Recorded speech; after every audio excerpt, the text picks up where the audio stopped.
So I'll just start with some introductions.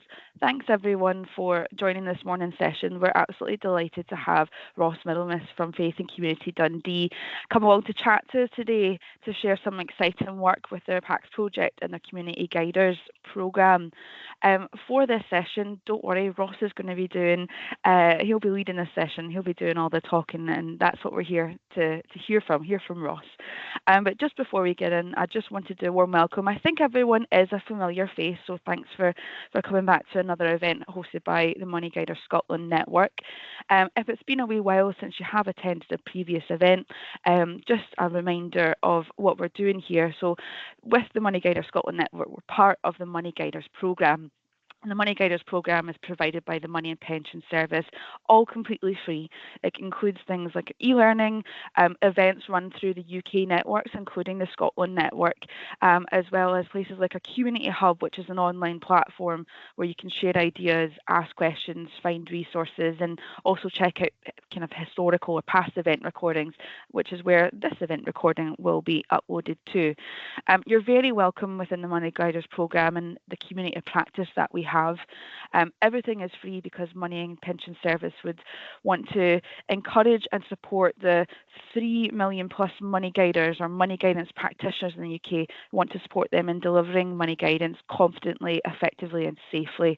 So definitely with the MAPS programme, if you haven't checked out the other elements of the programme that are available, like the e-learning, like the community hub, by all means, please dig in, explore. You're welcome to check out everything that's available. And if you're not sure what's there and you'd like to chat through it a little bit more, you're always welcome to get in touch by email or arrange some one-to-one time with me, and I'm happy to take you through that on a one-to-one basis, because there could be a lot there that you've not tapped into yet that might be useful for yourself or your team. So without further ado, I'm going to hand over to Ross.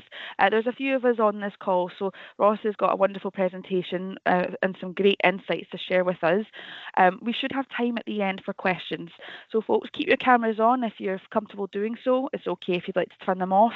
If you've got any burning questions, pop them into the chat and we'll take a wee note of them, and we'll come back to the end and hopefully have some discussion around what we found and what Ross has shared with us today. But without further ado, I will stop sharing my screen, Ross, and you can come on and kick the session off for us. Okie dokie. Yeah, thanks for having me along. For those that don't know me, I'm Ross Middlemiss. I'm the Cash First Coordinator at Faith and Community Dundee. And I'm just going to quickly kind of go through what the main aims of the session are, and we'll talk a wee bit more about what Faith and Community does as well. So just as a wee kind of outline, we're going to give you a brief overview of the Cash First approach across Scotland. I'm sure to many of you it might not be new news or anything like that, but it's just to give you the kind of the groundwork, I guess, and how we fit into that in amongst the projects that have been kind of piloted by Trussell. Also, we're going to talk about or give you an insight into the history, the development of the particular work that we're doing in Dundee around cash first approaches. We're also going to talk about the kind of training and ongoing support we give to volunteers and services as part of the Community Guiders programme. Also highlight other work we've been doing to support a cash first approach and the various other things that kind of work I guess, kind of synergistically, I guess, across everything. And we'll also talk about, we'll have a chat at the end to see if anyone has any questions or anything like that. And like Heather said, just if anyone does have any questions, pop them in the chat and I'll answer them at the end. And we'll just kick things off. So you're probably wondering, or many of you are wondering, who Faith and Community Dundee are.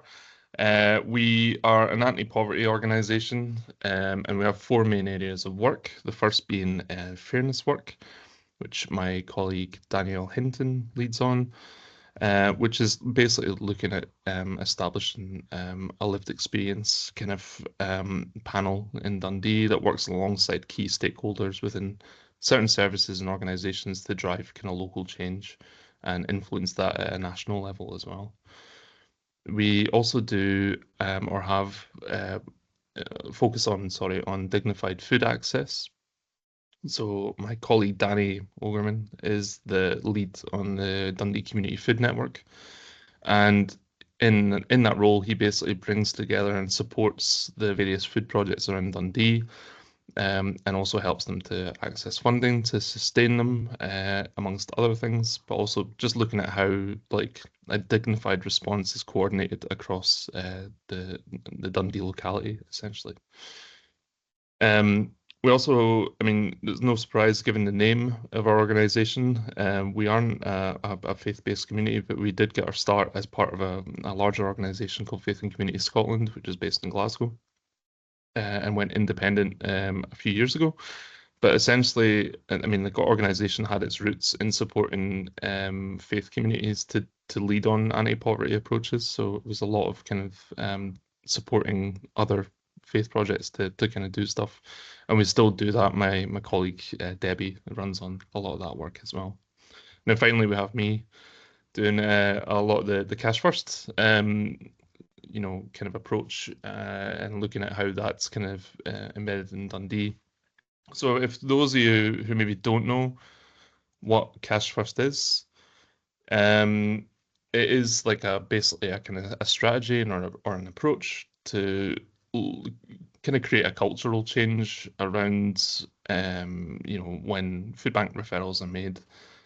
Essentially, people should be trying to establish what's the driver of someone needing food access in the first case, and looking to kind of exhaust, I guess, a number of different approaches to, or focusing in on someone's income as the main driver for that, and looking to maximize their income as much as possible. So it should be the case that if someone is seeking emergency food aid, the conversation is had around what's going on for them, basically, and um, what can be done to try and alleviate that in order to try and kind of ensure that they're not coming back for another food parcel as much as we possibly can. And also promotes the dignity of being able to choose and buy their own food.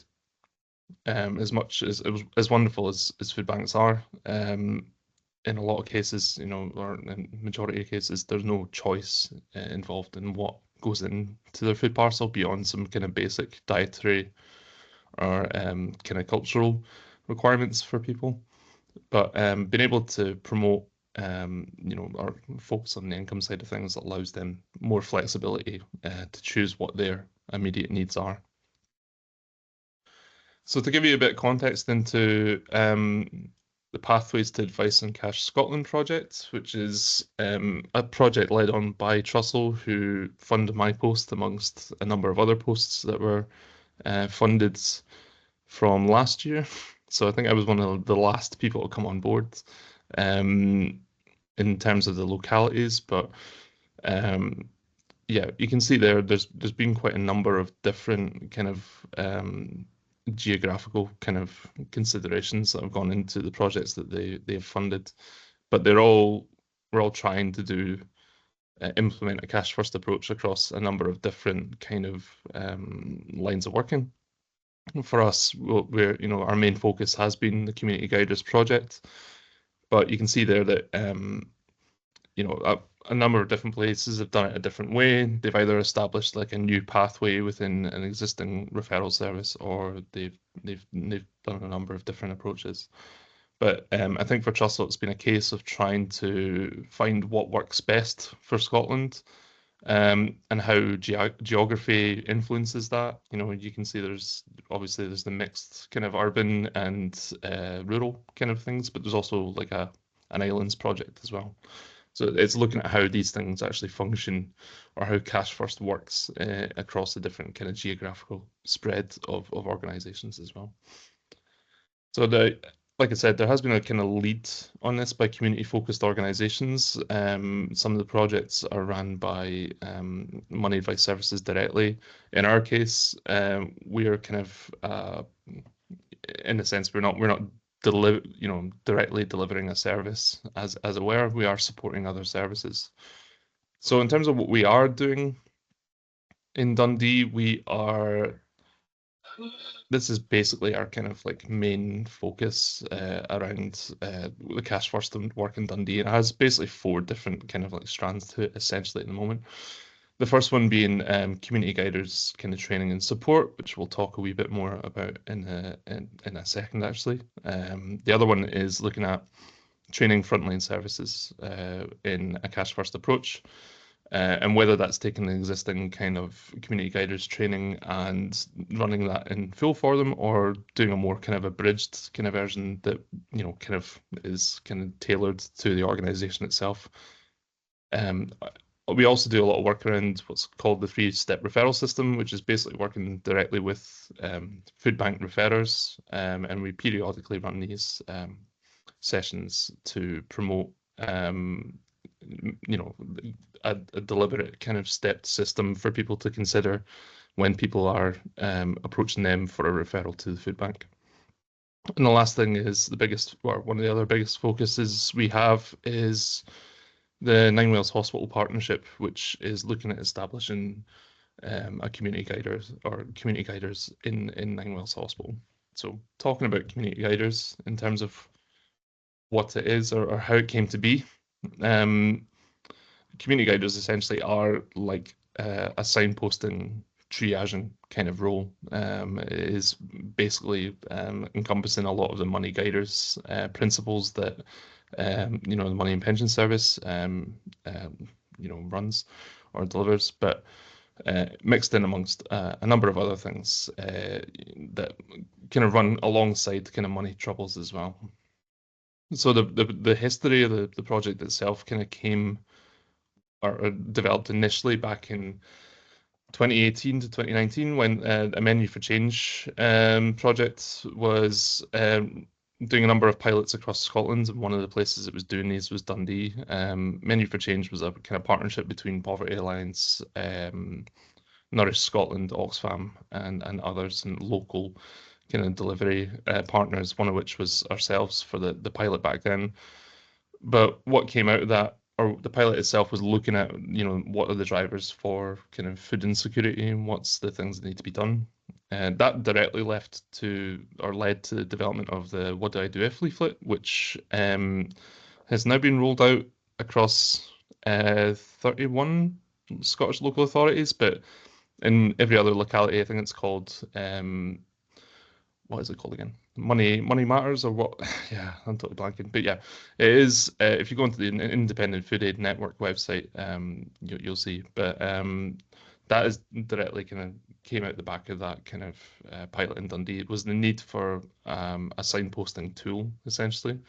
So for those that haven't used one, it's a kind of leaflet that has a number of kind of common scenarios that people present with when they're struggling with you know, food insecurity and low income, and it gives them a direct kind of referral pathway into who could help them with that and what are the options that they have to make their own choice about pushing things forward. I think one of the realizations alongside the What Do I Do If leaflet was it was more successful in use if there was some form of like kind of signposting training ran alongside it. And this started raising the question, or has been raising the question for a number of years, around whether there's a need for a dedicated kind of role. And the name Cash First Volunteers was floated around for quite a long time. And I think that created a strange expectation in the minds of most people that there was just some guy with like a magic money suit like running around dishing it out, which obviously is not. But we did need to kind of like come up with a new name for that. And actually, consulting with Dundee Fighting for Fairness, which is my colleague Danielle's kind of focus, they helped kind of shape the name of community guiders and push that to where it is just now. But also, they also opened up the scope of the project, and originally it was like focused in on kind of food project volunteers and that kind of thing. But actually, they kind of said, well, why can't anyone do this? You know, so that's helped to drive, you know, the sense of we should be delivering this wider than just the food network, so anyone could do it in any kind of project, whether that's a GP surgery. Anyone who has a front-facing role could be trained to basically do the community guiders kind of role.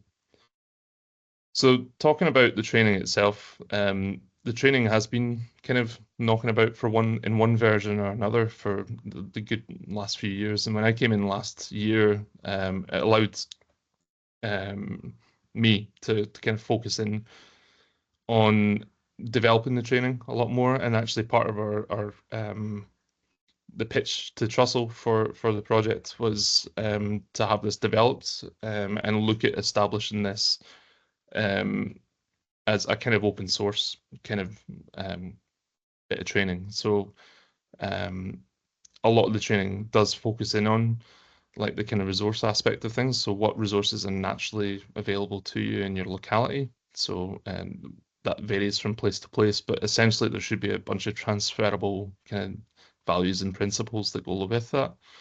But it is designed for anyone to kind of pick up and kind of develop, shape it for their local kind of area and make it relevant in that kind of context. Within the training itself, we do um, four kind of modules essentially within the training. The first one being, looking at actually how to have these difficult conversations. So what just the kind of soft skills aspect of things, but looking at kind of listening skills, boundaries, and confidentiality. And like I say, we do go to great lengths to kind of establish that there is a distinction between guidance and advice, and that's kind of in line with the money guiders training, and essentially, it prevents any kind of like awkward kind of legal scenarios, but also kind of gives the community guiders like a sense of confidence that they're not there to fix everything for everyone. That's not the focus. It's just there to be a listening voice that can point people in the right direction and basically give them the agency to decide what's best for them moving forward. So the soft skills side of things is a big thing, and obviously we talk a lot about the cash for signposting, referring resources. We developed quite an in-depth kind of resource bank, which is available on our website. But we refer people to that all the time. But in amongst all of that, there is there are concurrent issues that run alongside money guidance or money difficulties, obviously, being mental health and substance use, and trying to take a more kind of holistic approach to how um, people can move forward with things. And it's not uncommon. I mean, I have a history in delivering kind of, doing crisis work and doing a lot of money guidance by accident before I even knew what it was. But, essentially, it's not uncommon for people to present and they're maybe struggling with debt or something like that, but actually they can't even begin to think about that until they've, until their mental health's looked at or a number of other things. And the opposite can also be true. The inverse of that is also can also be a factor. So it's looking at a number of things and actually trying to just generally improve someone's life prospects, I guess, across a number of areas, and actually trying to help them move forward with things. And that kind of holistic approach is kind of key to the community guiders role. It is looking at basically being someone in the community who's willing to kind of listen and take the time. And I think a lot of the time that is the biggest struggle for some services, or can be the struggle for some services, is to make that time specifically for someone. Um, so we've done, in terms of the big kind of community guider training cohorts, we've done three big kind of cohorts so far. I'd say big, they're, average numbers between, basically between anywhere between 8 and 15, I think, in total. But as was originally the ambition, a lot of them mainly came from the food projects themselves, from the food, the community food network. And most of them are volunteers, but we've kind of not explicitly called it a volunteer role, because if someone can incorporate that into their existing role and they have the capacity to do that, then that is an option. So we don't lock it off to just volunteers. It's open to anyone who's in a kind of public facing role. But with things that might be useful for them. And in some cases, some people are already, like I said with my old job, are already accidentally doing this. So it's actually just giving them a bit more of a community to kind of belong to, I guess, outside of this. sort of stuff. And there is a large pocket of the volunteers. I mean, a massive number of them do have lived experience of mental health, substance use, and food poverty challenges. So for a lot of them, it kind of a lot of the feedback we've had has been that it's resonated quite strongly with them around what's been helpful for them to move forward with their own situations. But it gives them, a bit of confidence to be able to do the work and do the role. And we have, talking about the kind of confidentiality and boundaries thing before, we don't ask them to take a note of anyone's personal details. It's actually explicitly said that there shouldn't be a requirement to write anything down and to keep a record of anything. It is literally about pointing people in the right direction, but we do ask them to keep a number of, tally counts in terms of the levels of signposts and who they've been signposted to specifically. But it's really the biggest focus of the training, like I've said before, is just focusing in on how to have these conversations and the resources that are available. So let's see what's up next. So in terms of doing the training itself, we've had a number of different partners involved in the Community Guiders project. First of all, I mean, talking about training partners, so these are people we've directly invited along to help run the sessions. It's good for me because it's always nice to not just have me droning on and on for a number of hours, but actually having a different voice in and of itself is very helpful. But actually, someone who has a voice of experience around specific areas has been really useful. And actually, a lot of them have offered themselves up as points of contact for people who may have queries and want to speak to someone. But for the last module that we do around the cash for signpost and referring resources, we've had money advice agency staff come along just to talk a bit about what they do and what specifically their organisation does. In Dundee, we're very lucky to have money advice agencies that are pretty well coordinated. There's a money advice strategy in place. But even in spite of that, and in spite of the fact that they are well coordinated and they do advertise, people still don't really know the full kind of spectrum of what they do. So having that kind of experience directly is really useful. For the mental health session, we've had sources of support along to help deliver on that. And actually, a lot of their work, specifically within GP surgeries, is pretty eye-opening for most of the people who do the training. Like, I had no idea that my GP did this, and having them there to actually talk specifically about that, as well as just kind of their roles in trying to get people to into different lines of support is really useful as well. Substance use wise, we've had parish nursing and DVVA, who, for those that don't know, DVVA is part of the third sector interface, or is the third sector interface in Dundee, but they have a mental health and substance use team, and they've been really invaluable in helping deliver some of the sessions too. We've also had along previously trained community guiders. The last session, or the last cohort we did, we finished up, when was that? 2 weeks ago. So 2 weeks ago today. And I had along a previously trained community guider to come and help deliver the cash first session. And I think that's really useful for people to see that, that someone's doing the role, essentially. But also like Maxwell Centre's support worker, who was someone which was a role that was basically created off the back of the Menu for Change. So one of the key kind of outcomes from that project or that pilot was the creation of that role in Maxwell Centre. And Jenny, who does that role, is basically a community guider, and that's definitely helped kind of shape how we do things, and her approach is kind of instrumental to that. We also have a big, quite a large advisory group that meets regularly to try or to, they help steer the project in the right direction. And we've had a number of partners across that, which, some of which are really not a surprise. We've had the food banks directly because they have a stake in the cash first approach, obviously. And it's worth saying as well that Dundee and Angus Food Bank have their own Pathfinder project, which they're trialing within the food bank in Dundee. And so they have a direct cafe set, or they have an advice and support cafe set up at one side of the building and the food bank being on the other side. And what they say is, we're doing this to try and prevent people from needing to come in the other door, essentially. But and that is an approach, and we do coordinate with them and work with them quite a lot. And we've actually had quite a number of their or the food bank's volunteers do the training too. Talk About Mohammed's another food bank in Dundee that specifically focuses on delivering. So it's the only kind of food bank in Dundee that does deliver directly to people's doors, but has more of a focus on those who can't get out of the house, essentially.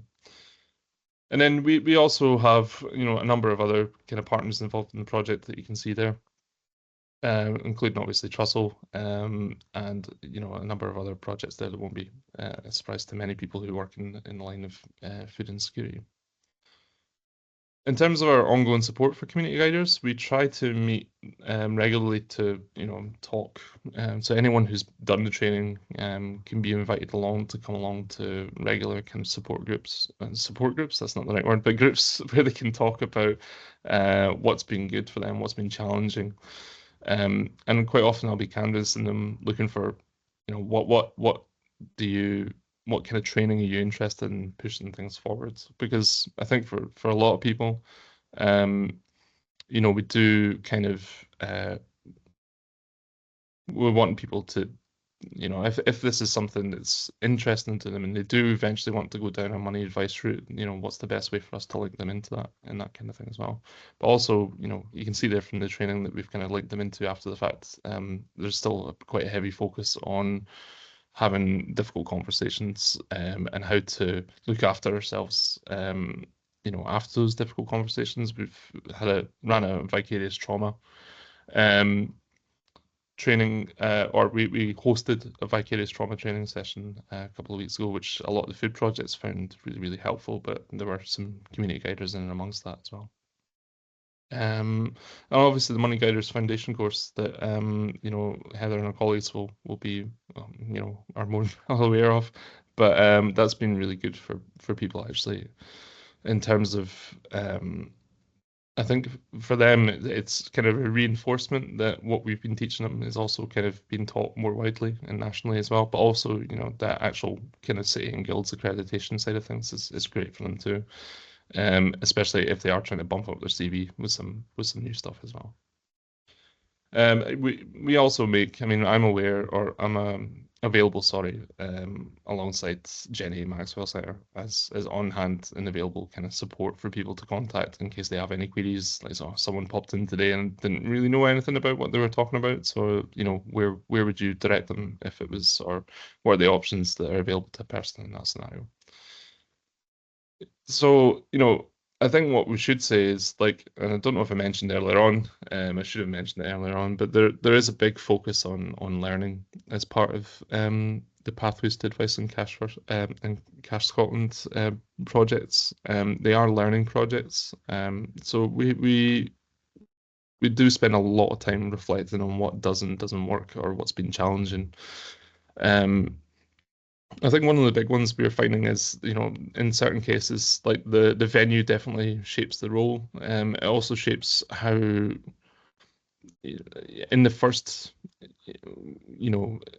from someone basically taking up the role in a food project, you can see like a flurry of activity at the start, and then that kind of gradually tapers down over the weeks, and that can be just basically due to the project itself. So in certain like food venues, for example, so in community cafes, quite often, not always, but quite often, people will be seeing the same faces week after week, or there's a kind of more of a community built around that.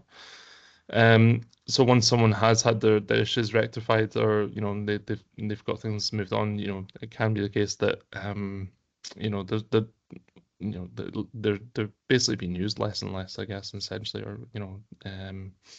so that is something. Whereas in some of the projects, like in a food larder, which can quite often have different people turning up week to week, they can be a bit busier, or just seeing a steady stream of people coming through the door. I think sometimes makes it difficult to gather participant feedback, really difficult, which I think like I'm talking about there, because it can be really tough to sometimes in some of these roles, if community guider's done what they need to do, they might not see the person again. So it's kind of and it's part of the kind of role itself that we're not asking them to take personal details. So it can make, in terms of the evaluation side of things, it can make it quite tough to reach these people. And you hope, or, when we have been trying to evaluate it, and Trussell's partners have been trying to evaluate it, we've just been trying to catch people as best we can, or encourage people to have conversations with people saying, oh, someone's going to come in a couple of weeks. Are you comfortable being interviewed? And,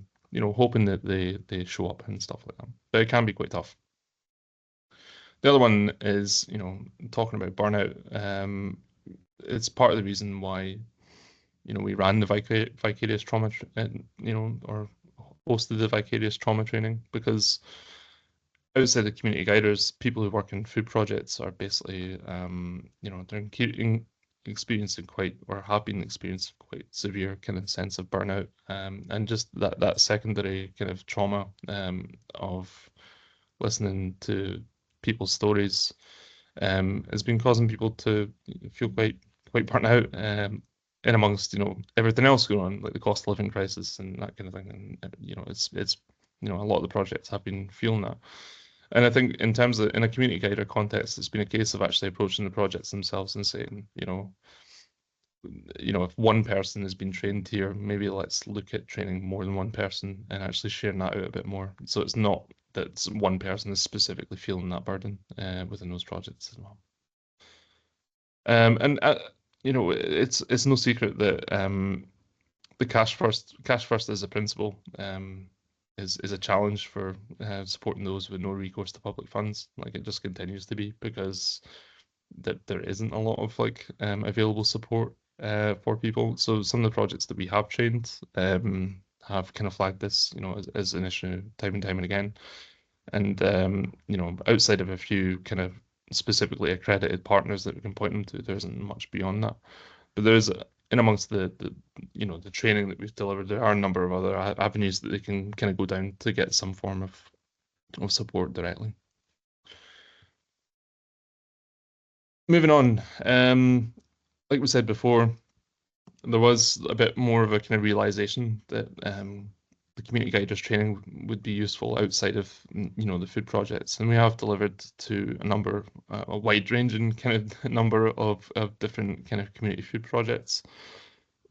That ranges from community arts focused projects like Scrap Antics to new staff intake at Dundee City Council in the housing department, and it's we're seeing time and time again that the need for greater awareness and confidence for people to be able to point people in the right direction in these scenarios, in these trying times, to be honest, because people are finding that these queries are popping up more and more and more whenever people present to them in a community facing setting as well. So we're doing a big we're continuing to focus on that a lot, and that continues onwards. One of the other big things we talked about before was the kind of 3-step referral system, directly working with food bank referrers to look at so what we periodically do is canvass the food banks and ask them who are your kind of top referrers. It sounds bad, but it is the people who are the organizations you're working with that are sending you the most referrals, and we'll try and contact them directly to offer them these sessions directly. So I mean, it is talking about, specifically around the 3-step referral. It's actually like a written prompt for food bank volunteers and not food bank volunteers, sorry, for referrers to follow. And we give them, alongside the 3-step referral, we give them a list of resources that they can refer to, and give them the option to point people in another direction if that works. People may still need a food bank referral, but maybe it's an opportunity for them to look at the wider issues that are driving them to go back for a food bank referral. One of the other big things that we've somehow accidentally been involved in, and it's mainly due to one of the NHS's financial inclusion officers being on our advisory group, is the establishment of a project at Ninewells Hospital. So Ninewells Hospital has quite a wide kind of catchment area for patients. So it will see obviously people from Dundee, but also Perth and Kinross, and Angus as well. And there's an advice centre embedded in the hospital, which is run by the financial inclusion team. But they'd kind of like basically said it's not being used that much, and actually we want to see how we can drive up the use of the advice centre, because it is there, but it's not just there for patients. It's there for staff. It's there for family members, and it's there for anyone who happens to be coming through the hospital. So one of the ways we've kind of looked at this is establishing community guiders who will be available on the wards to basically have conversations with people. So we are at the stage now where it's taken quite a bit of time, to be honest, to get things moving. But we are at the stage now where we're looking to actively recruit people to do the training. So they'll be going through the NHS's own kind of recruitment policies. We'll be delivering the training, and then they'll be supported directly by the financial inclusion team at the NHS. There's extra considerations when people are volunteering in a hospital setting. I don't know if anyone knows this, but obviously there are things that are expected to undergo alongside. So they might have to do infection control procedures training and all these sorts of things. So there's a whole number of things that wouldn't normally be expected of someone doing this role elsewhere, I guess.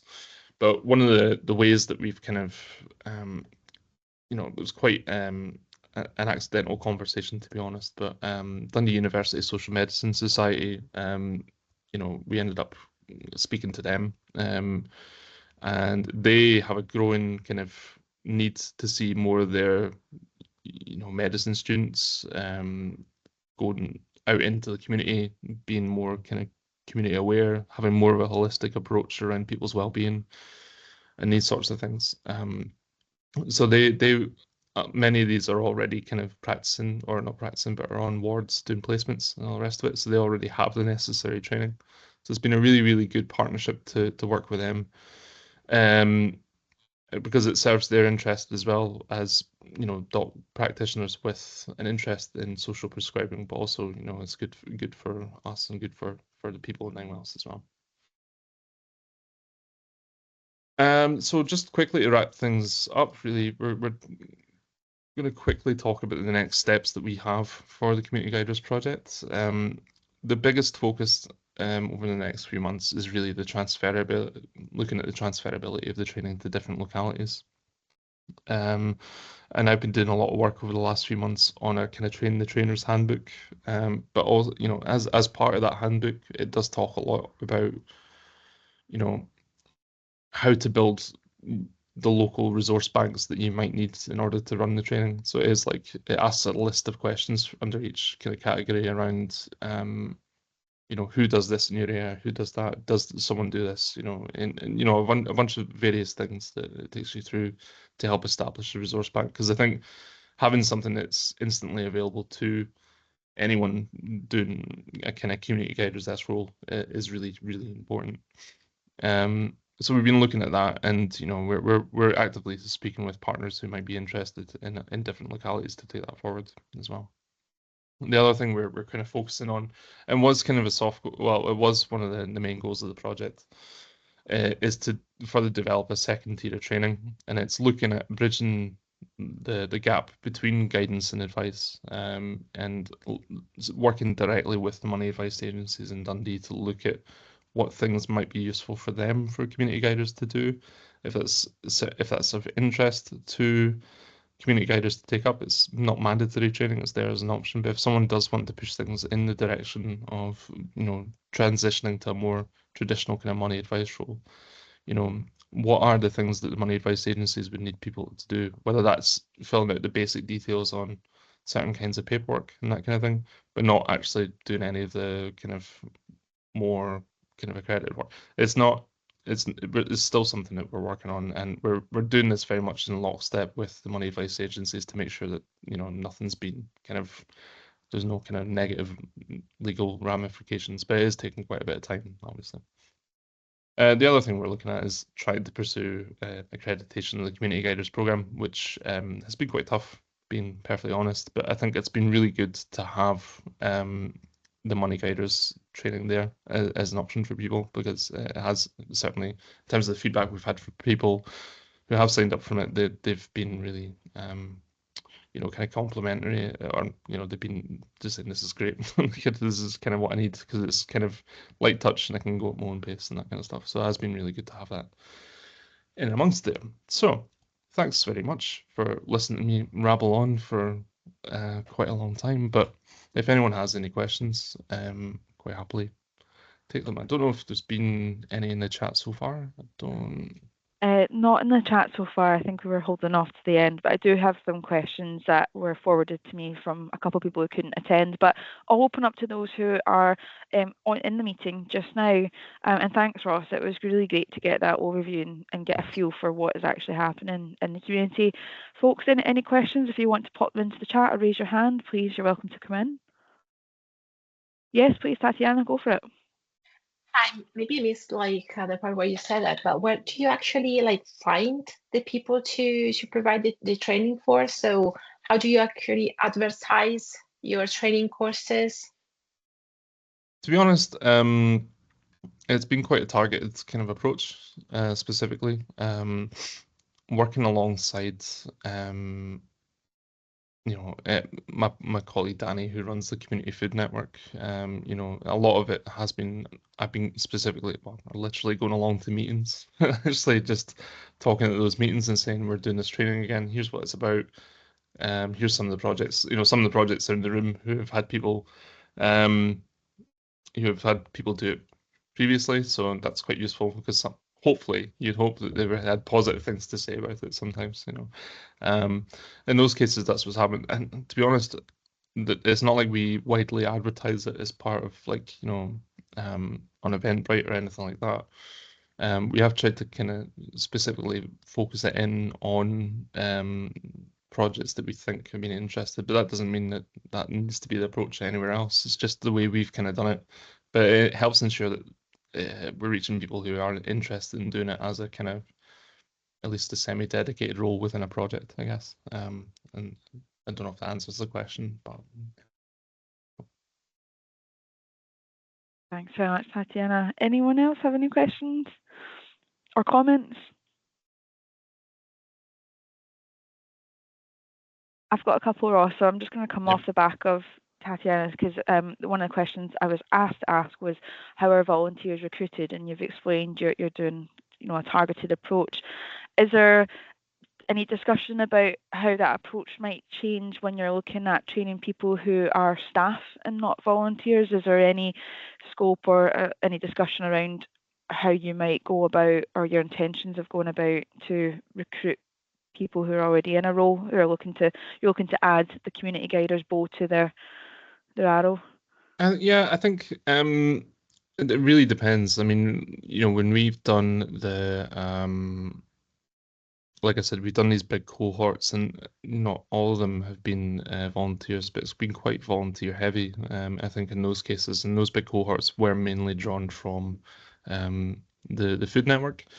When we've specifically gone to places like Dundee City Council's housing department, though, that was, basically we liaised with the housing managers. They advertised it internally, and we had two separate big sessions, and a lot of the focus on that was, we didn't do everything in the program. We didn't do the listening skills of boundaries or confidentiality. It was something that the housing managers felt that the staff didn't need. They already felt that they had that kind of covered in part of the role. Sure. But they did want to focus in on the mental health and substance use stuff, because as part of the substance use sessions, it is talking about kind of basic suicide intervention skills. What are the kind of lightest things you can do in terms of, because whether we like it or not, these conversations happen in the community. And so it's like, just trying to bolster their confidence a wee bit about, you don't, don't freak out. Basically, it's like, here's some very kind of basic things you can do in that scenario. So I think it really depends on when it's staff within a project, within a food project, because there are some members, people who paid workers who work within the food projects as well. They tend to get lumped in with a lot of the kind of other volunteers and stuff. But when it's a frontline service who is primarily paid staff, we do go to them and we work with them to figure out what they need essentially from the program, and we'll kind of tailor specifically for that.